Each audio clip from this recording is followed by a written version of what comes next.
Welcome to the show. My name is Charlton Big C. This is Charlton and Big C Sports every Monday through Friday at 5 o'clock p.m. Pacific Standard Time worldwide on Charlton and Big C Sports. And you can follow us on Twitter and also Facebook. And also want to say bienvenidos to all of our Latin American audience. And we thank you for listening in every week also to London, England, as well as Berlin, Germany, and of course the great country of Canada. And speaking of country, I know Big C, sometime you good old boy down in the South, you wanted to succeed from the Union and make your own country. So you good old boys down in Texas and Alabama and Mississippi and all those good old places, are they still talking about leaving the Union, Big C? Your thoughts on that, Big C? Well, Charlton, I thought we were the Union. We created everything that's good when you look around. We created great athletes, great football, great moonshine. Is there anything, great barbecue? Is there anything else you need in life to survive in the summertime? Well, Big C, I'll definitely give it to you in the barbecue. You know, when you talk about barbecue, I know you good old boys, you love to eat your catfish. So a catfish doesn't have any type of safety down there, because I know you good old boys, you guys don't fish with a hook.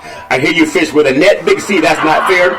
But speaking of fishing with a net, this segment is sponsored by your Northern California Cadillac dealers, home of the all-new Escalade, the standard of the world. And you go down and test drive it, tell them that Charlton and Big C sent you, because you can only get it there new.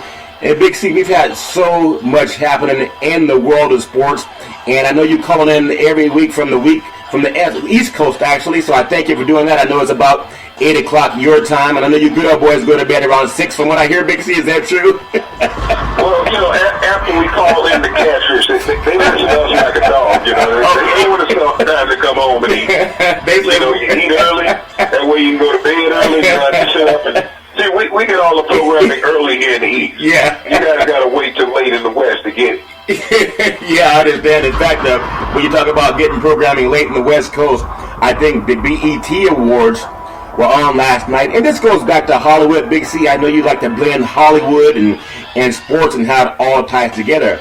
And Taraji P. Henson, she won a lot of awards last night. Even Beyonce sang before she flew over to England. She has a concert coming up, I think it starts tomorrow. And there was so much talent. They did a great honor to Prince. I mean, there's so many people that were there. Stevie Wonder performed, and just so many great entertainers that performed in honor of the great Prince. And when they did it, Big C, it made me realize how talented Prince was, that there were people standing up in the audience clapping as if it was really Prince singing, Big C. So your thoughts on the BET Awards and so much talent in Black America called the Black Hollywood Show, BET, Big C? Your thoughts on that? Well, Dalton, we had spoke about it, you know, upon his passing, you know, a month or so ago, about how great this artist was and how much the world would miss him and how much he meant to the world.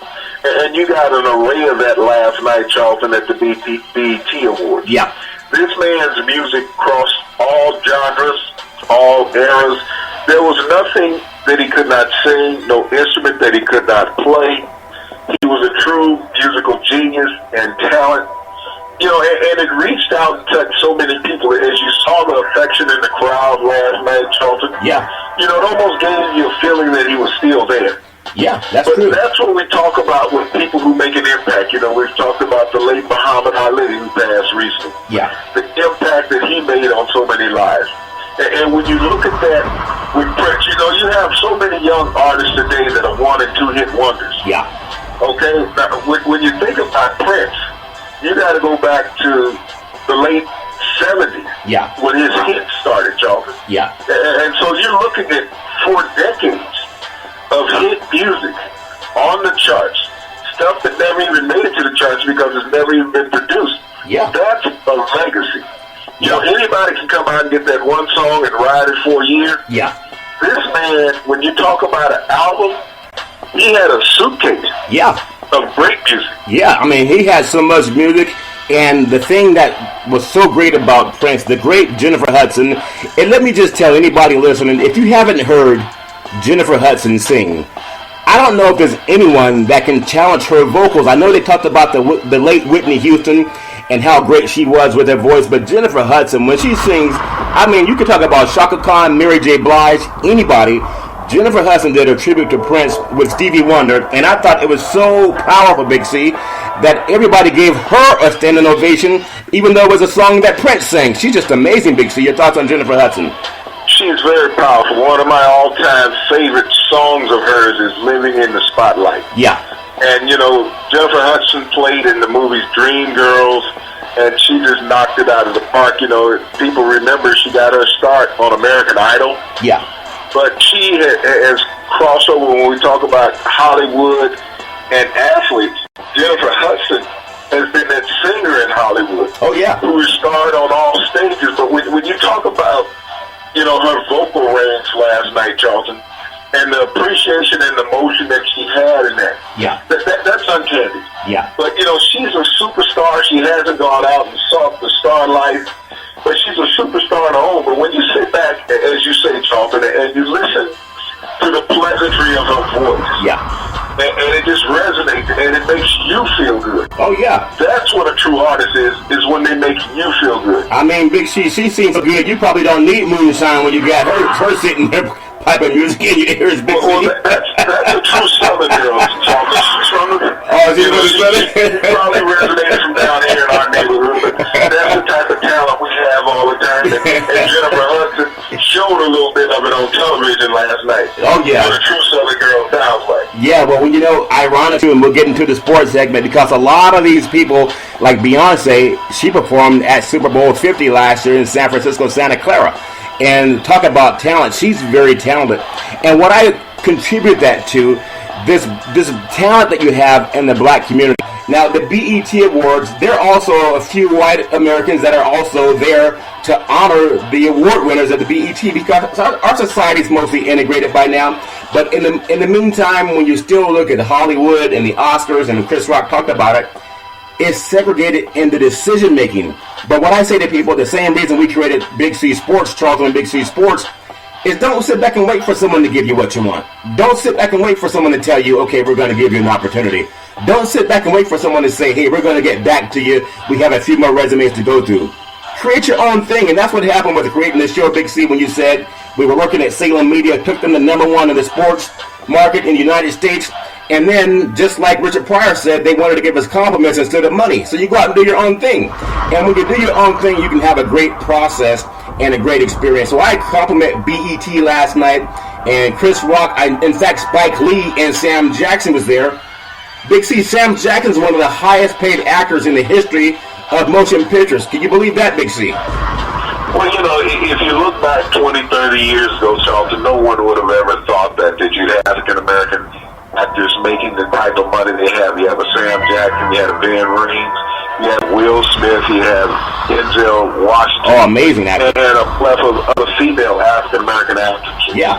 But, when you think about how they've made inroads into Hollywood, into television, yeah, it's a cross thread of what goes on in America, Charlton, is that you have to recognize true talent that is there. Yeah.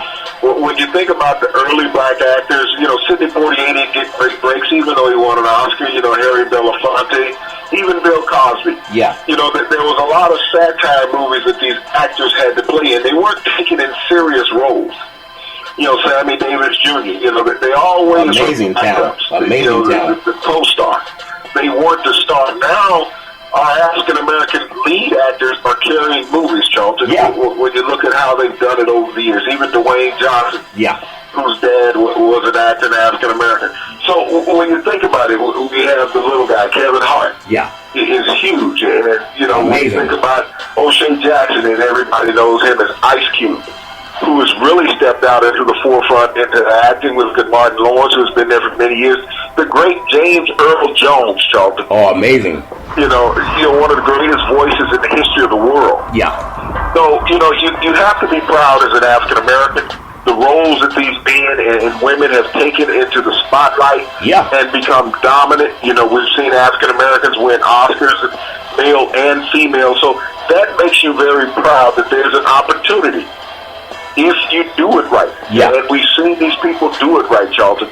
And it makes you very proud to be able to watch them and be affiliated with them. Well, when you think about James Earl Jones not being only one of the best actors in the world, but also the baddest dude in the universe, he played the great Darth Vader.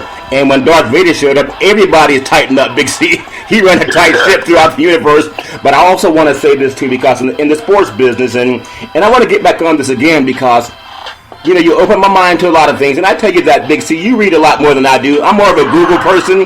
I know you good old boys down south, you guys read a lot of books and newspapers. Charlton, we don't always have electricity, okay? Okay. When the squirrels stop running, sometimes the little generator don't work either. So we have to go back to that old time reading the newspaper. It might not be current, but it's still newspaper. Well, I know. And when we're done reading, we can use it for other things. Well, I know when I was growing up, Big C, and my mama told me go call the neighbors. We used to run down the street. Now I understand the kids pick up the phone, Big C. So I'm living in a different iteration.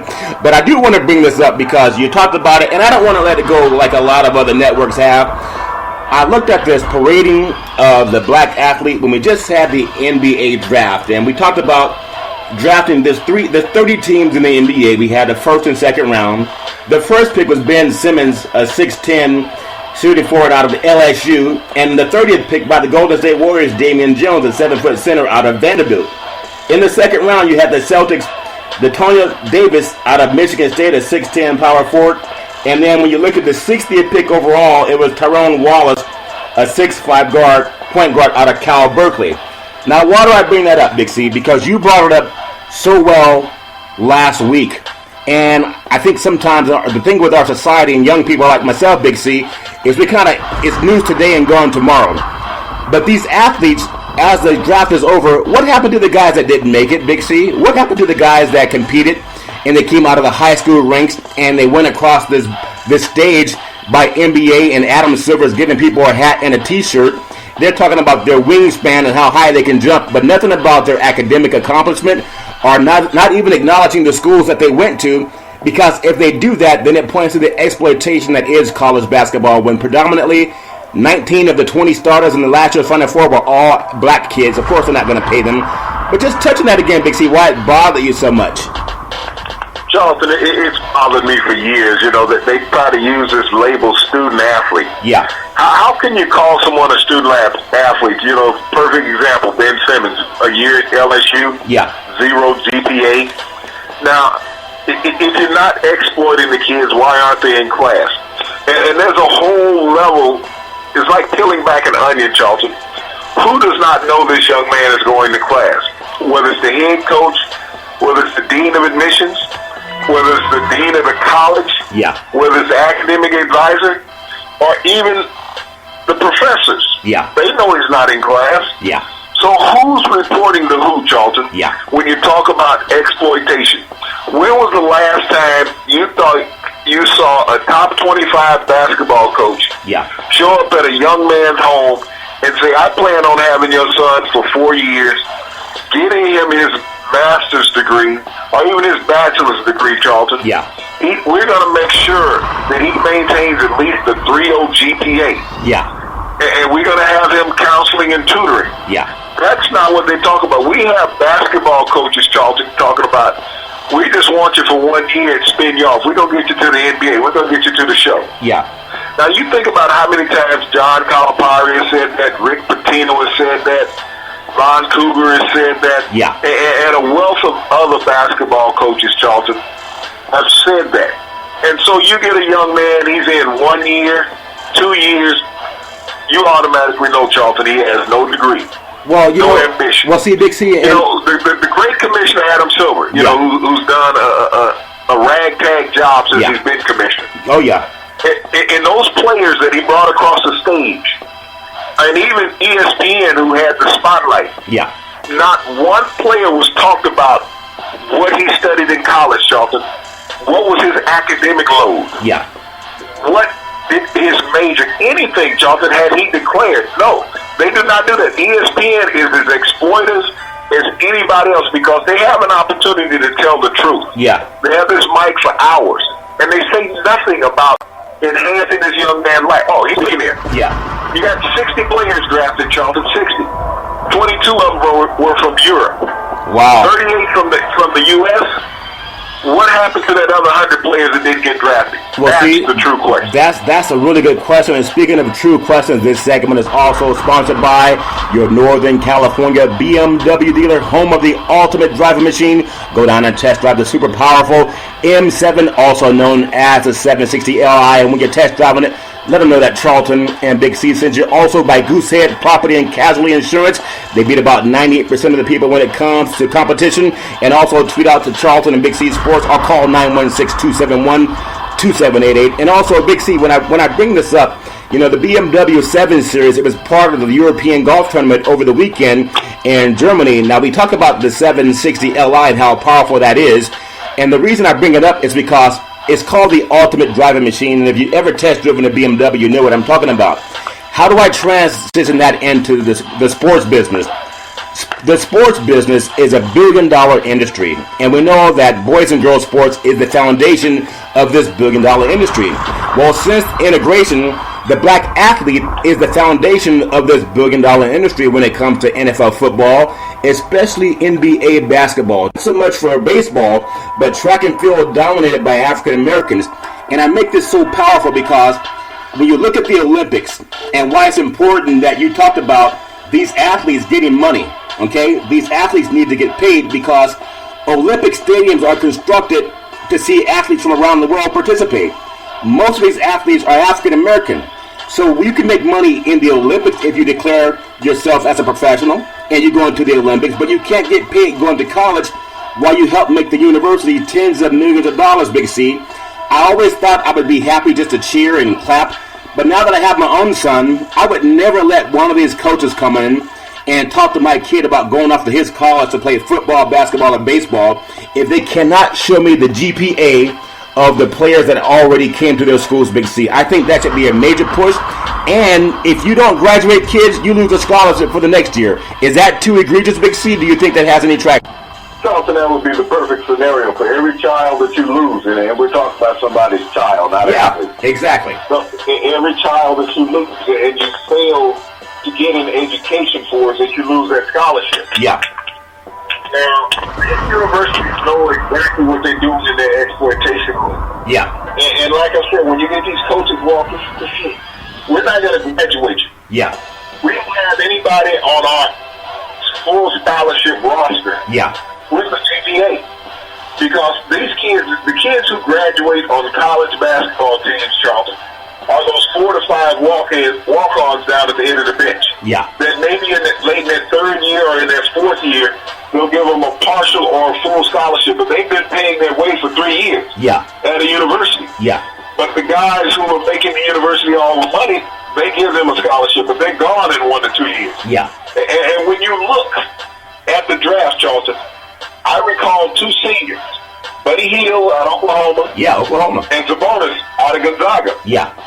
Everybody else was high school, freshmen, and sophomores, Charlton. Yeah. So that guy who doesn't make it in the second round because his contract is not guaranteed, yeah, what's going to happen to him? Is he going to spend 5 to 10 years twirling in the D-League and in Europe, Charlton? Yeah. Is that what's going to happen, where he's out there making $30,000, $40,000 a year, not even what an NBA player makes in a game? Yeah. And he's going to be a lost soul, Charlton. So many of these players, they get spun off in the D-League because every time they bring somebody in, somebody's got to go. Every time somebody goes into Europe, somebody's got to go, just like in the NFL. But we don't hear about these players, Charlton, in the lesser leagues when they get cut, Big Miss. They're just out there in the wasteland without an education. Yeah. Didn't have any real intelligence going to college. Yeah. Now what's there for them? I remember a player years ago named Lloyd Daniels. Yeah. And Jared Tarkanian caught a lot of flack when he recruited him to UNLV. He also played in the NBA for 3 years. Yeah. But he was more noted for his criminal activity while he was at UNLV and even at the San Antonio Spurs, Charlton. Yeah, that's true. You know what, Big C? It's amazing because when we talk about sports, and again, and you corrected me on something too, it's kind of subtle, but it's so powerful. I called it athlete, but it's really someone's child. Now, I believe you don't take advantage of someone just because you're smarter than they are. Okay, and a lot of times I see guys like Jim Harbaugh. He's out here in California. He's not looking to coach Stanford again. He's not looking to coach the 49ers again. He's coaching the University of Michigan, but he's out here stumping for the next athlete. And primarily at Michigan, they're looking for more speed. So they're spending time. He was down in Florida, and now he's coming out here to the West Coast. He was just in Sacramento last week. Now he's down in Southern California because they're looking for more speed. And most of the speed athletes happen to be African Americans, just the way it has turned out to be, because maybe they worked harder to get faster. You're trying to tell me, Charlton, nobody can run in Michigan? Hey, they don't have any runners in Ann Arbor? I think that's what I think Jim Harbaugh is telling us. What he's telling us he's telling us by the way, you watch what people do, not what they say. And so when we talk about this, I just want these parents to realize, because, and I'm not trying to make it a racial thing, but it is a racial thing, because most of the white administrators will come to the black community just to get athletes. They're not trying to make you smarter and raise your GPA. They don't want you to become erudite. They want you to become physical, bigger, stronger, faster. And to me, it's painful. It's painful, especially when they start targeting your child. Charlton, yes, Charlton, you have to ask yourself, when was the last time the white administrators from the top 100 major schools in the country spent time in the inner city? That's what you have to ask yourself. Yeah. Now, you may get an assistant coach to go into the inner city. Yeah. But when was the last time, Charlton, you had an academic advisor go in there with a coach recruiting a kid? When was the last time you had the vice president or the president of a university go host a school function in the inner city, Charlton? You Never. don't get it. No, Not never. just the recruitment of athletes, but the recruitment of private citizens, Charlton. You're always going to go take the athletes because they're going to make you money. Yeah. But there's nobody going out there talking about academic scholarships, Charlton. There are great minds in the inner city. Yeah. They just can't get out because they don't have the financial wherewithal. And you see none of these great universities, Charlton, offering financial assistance. Yeah. There is so much scholarship money out there that's available, but if you bring too many, as we call lower class citizens in, if they want to represent them in society, then all of a sudden you're creating equality because now they have an education and you can't turn your back on them. Well, see, and it's something else that's very powerful, and I think Jim Brown brought it up when we were honoring the great Muhammad Ali, and how UPS, they do the brown. They have the brown uniforms and the brown trucks. They gave $500 million to the Ali Center in Louisville, Kentucky, to help kids that were at risk, underprivileged youth, black and white, doesn't matter what color. And when you brought it up, when we talked about people need to give back to the community, I thought Jim Brown was right, but he missed the mark, because Jim Brown put the onus, and he was there with Harry Evers and Kareem Abdul-Jabbar, but he put the onus on the black athlete giving back to the inner city. How about the white athlete give back to the inner city? Or how about the programs or the teams and the owners give back? But I want to bring this up because it's so poignant. One of the reasons that unemployment is so high in the black community is because corporations also invest in the criminal justice system. They invest in prisons. Now, if you're a corporation and you're talking about wage equality and you don't want to make it fair for people to have a decent wage, well, you don't have to, because you're going to get the product anyway through racial profiling. They're not profiling white kids that are blonde hair, blue eyes. They're interacting with the young black kids, and mostly because of the drug trade. If you don't have a job and you can't eat, you're going to do what it takes to survive. Big C, I never saw more drug use until I went to college with predominantly Caucasian kids. But none of those Caucasian kids or their families had a history of being racially profiled, or even talking to the judge about how much time they're going to do in prison. And they all had equal opportunities to get a fair job when they got out of school, whether they had a degree or not. So when we talk about putting the onus on the black athlete to take some of his money and give back to the black community, no, it's deeper than that. It's our society. It's the criminal justice system. It's designed. It's designed that way, Big C. Let's be realistic about what you just said, okay? You talked about the prison system. It's privatized, okay? Yeah. It's run by private corporations. When we talk about drug dealers, there are no African Americans, Charlton, that own any of the boats or any of the planes that bring those illegal narcotics into the United States, okay? I agree. But the guy who's out of there shuffling on the corner is a young African man trying to not to get starve. Trying not to starve. Yeah. But when you look at a white drug dealer, they make deliveries to the house. They don't have to stand on the corner because they're allowed to go into those particular upper scale neighborhoods, Charlton. Yeah, they do. And no one looks at them with a blind eye when they drive past a house or even stop in front of a house. Yeah. But when we look at opportunity, Charlton, opportunity comes from education. Yeah. Is it so important to privatize prisons in America? Why can't we not privatize the education system, Charlton? Because now it would benefit Wall Street and corporate America to educate everybody, but it's not. You make more money on the back end of those you don't educate at $40,000 a year than trying to educate somebody at $4,000 a year. So I get 10-to-1 ratio,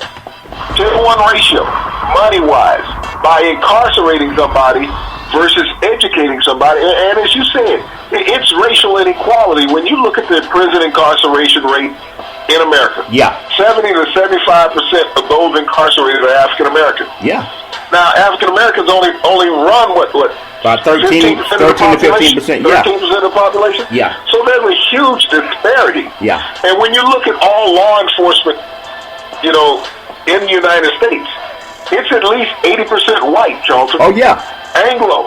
We don't have an equality when it comes to African Americans, whether they've been ostracized, whether the tests have been weighted, where they cannot qualify.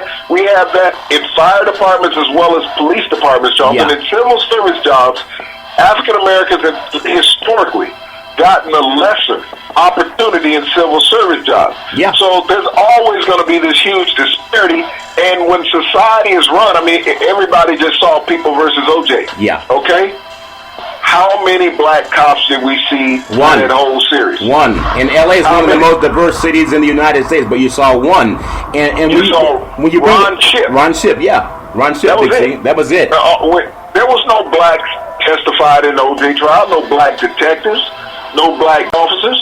There was one guy who had retired, Ron Shipp, who was one of OJ's puppets. Okay? But when talk about equality, when you saw the Rodney King beating, there were no black cops, and that was an inner city street that he was being beat on. It wasn't like he was in Beverly Hills or Brentwood. And see, the reason, he was in South Central. And the reason this is so important, because in the sports business, I'm just going to go out on a limb and say the NFL is about 70% African American. The NBA is about 90% African American. But most of the people who look like that profile, you're never going to play in that profession. So you got to get the education, because it's stacked against people of color. Now, I know there's a lot of good white people also in our society that open doors, even for people like myself. But the reality is, my Caucasian friends in college can tell you this. It's a little bit easier for them. And it is because of skin color. So that's why, unlike ESPN or Fox, I don't want to just talk about the score when it comes to sports, because those kids are put into the system and kicked out of the system. And as they're no longer playing football, basketball, or baseball or scoring touchdowns, then what do you do to feed your family? So that's important. And when you talk about feed your family, this segment is also sponsored by your Northern California Ford dealer, home of the all-new F-150. They build it for a tough. And when you go down and test drive it, tell them that Charlton and Big C sent you. Also by Life Insurance through Life Insurance of America. And I'm also with One Life, where I'm a broker with Life Insurance, and we also help people with their final expense. I think we're the best in the country when it comes to that. You can follow us on Facebook and also Twitter. Now, Big C, the final thing I want to bring up, because we talk about race in sports, and we talk about so much Hollywood, BET, the Oscars. We talked about Spike Lee and Sam Jackson, and how these college kids are paraded across the stage, given a hat and a T-shirt and a slap on the back. But 99% of them, they're just going to go by the wayside. But this is important. You know, Kyrie Irving, and as a millionaire, you can do what you want to do. But they were just talking Kyrie Irving, maybe stay away from social media. We know Cleveland went down to Las Vegas and partied. They had something as egregious, and this might offend a lot of people in the South, but they were saying that Kyrie Irving's making a bad statement for black men because he's partying on a yacht with too many white girls. Now, I know the race thing is really difficult down south, because you guys, they kind of put a smile on their face, but they still don't treat you same as fair as they do in California. I don't think it's much of an issue in California. But when they bring it up when Tom Brady's on the boat, that he has too many white girls on the boat, or when they bring up the tight end for the New England Patriots, does he have too many white girls on the boat? Why is it about white girls, too many white girls around a black guy? That's what cost Tiger Woods over $100 million in endorsements. I don't think race should matter, but I know I'm naive, Big C. Does that really still ruffle the feathers of the good old boys in the South, Big C? It ruffles the feathers of a lot of people, Charlton, not just down in the South. I mean, you can take Ryan Seacrest from American Idol, who has a $42 million burger yacht. No one is going to say anything when his deck is full of scantily clad women. And he's out in Southern California, out in the Pacific Ocean on his yacht. No one said anything about Donald Trump. Now, this is an old man running for president. And he has scantily clad women running around on his yacht. You know, you will never get that, Charlton, in the Anglo world. But he is a young black millionaire who can afford a yacht. Now, you tell me how many African Americans belong to a yacht club, Charlton. They usually not let in. They usually not let in, Big C. You know, so what he did, he was out there with the people that was in his social circle, Charlton. Yeah. It wasn't that it was black or white. It was a social circle that he runs in economically. Yeah. Now, people get offended, then you have to cut his check. You got to take his check away from him. Right.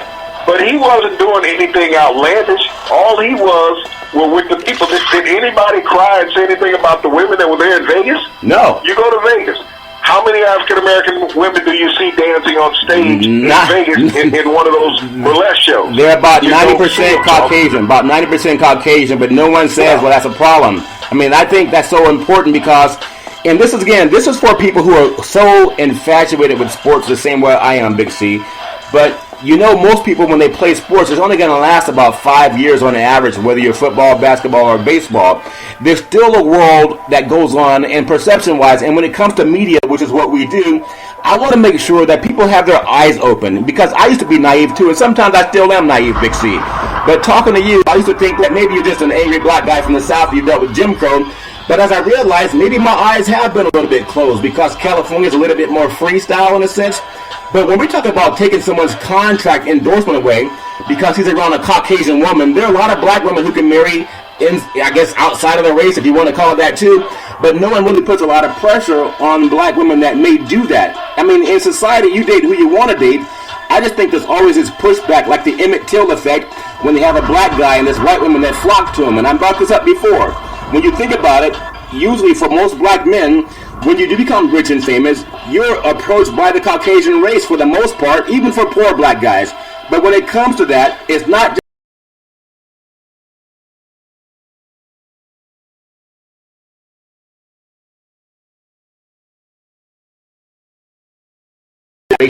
but I know that. And spoke about Charlton in Riviera. Who's taking a picture of Riviera in Monte Carlo? Exactly. A fleet of yachts out there up to 200 shots, regardless of what the scenario is. Yeah. But no one talks about any professional league owner, whether it's basketball, football, or baseball, when he's out on his yacht, Charlton. And 99% of the people on his yacht are white.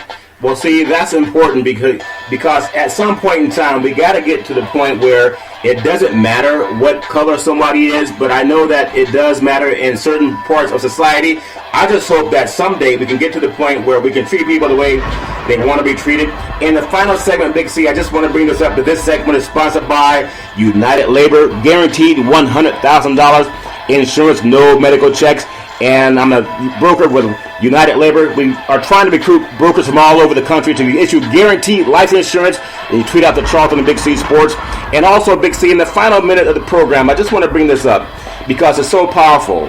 What would you say to the young black parents again, and white parents too, but we know from kindergarten to 12th grade, there's a bias in the economic system. We know that. There's also a bias in the educational system where it's a little bit tougher for kids of color. Let's just be honest, so we don't have to put our heads in the sand. I was always told you have to work twice as hard. So in the last minute, Big C, what advice would you give to parents when Jim Harbaugh shows up saying, hey, I want your kid to come from South City, LA to go to Michigan? What should they ask him, Big C, other than, hey, can he play for the Wolverines, Big C? Well, Charlton, the wrong question that they're asking. You think he got a chance to go pro? Yeah. The worst question that a parent could ever ask about their child being recruited by a coach. Yeah. You got to ask, what's your graduation rate? What was your team average GPA? What was the average GPA in the position that my son is playing? Yeah. How many hours do they spend a weekly with the tutor in study hall? These are the questions, but you also, Charlton, have to understand that the parents are not educated for the most part. Yeah. Okay, you got a lot of inner city single parents out there struggling, working 1-2 jobs, Charlton, trying to keep the bread on the table. And as far as the overall academic part of the program, they're not even interested. They see a coach show up, Charlton. They just remember they saw a game on Sunday on TV, yeah, and those guys are getting paid. And that's the hope and aspiration that they have for their child, Charlton. Yeah. But they don't understand statistics. When they think about how many kids, Charlton, are being recruited by these coaches, an average university brings in 20 kids a year, Charlton. Yeah. You got 125 major college football teams. Yeah. Bringing in 20 kids a year, Charlton. 20. Okay, that's replacing the 20 that they left. So you talk thousands of students. Yeah. You talk about the draft, 252 kids being drafted. Where are the rest of them, Charlton? Well, Big C, you know, the rest of them. You get 12 colleges and 4 teams to be drafted. Yeah, well, you know what, Big C, we always run out of time too fast. I don't know what type of time clock you have, but we're at time, so we got to come back to you tomorrow. And you can also follow us every Monday to Friday at 5 o'clock p.m. Pacific Standard Time worldwide on Charlton Big C Sports. You can also follow us on Facebook and Twitter. We want to tell you that we thank you, we appreciate you, and we hope that you have a super fantastic day.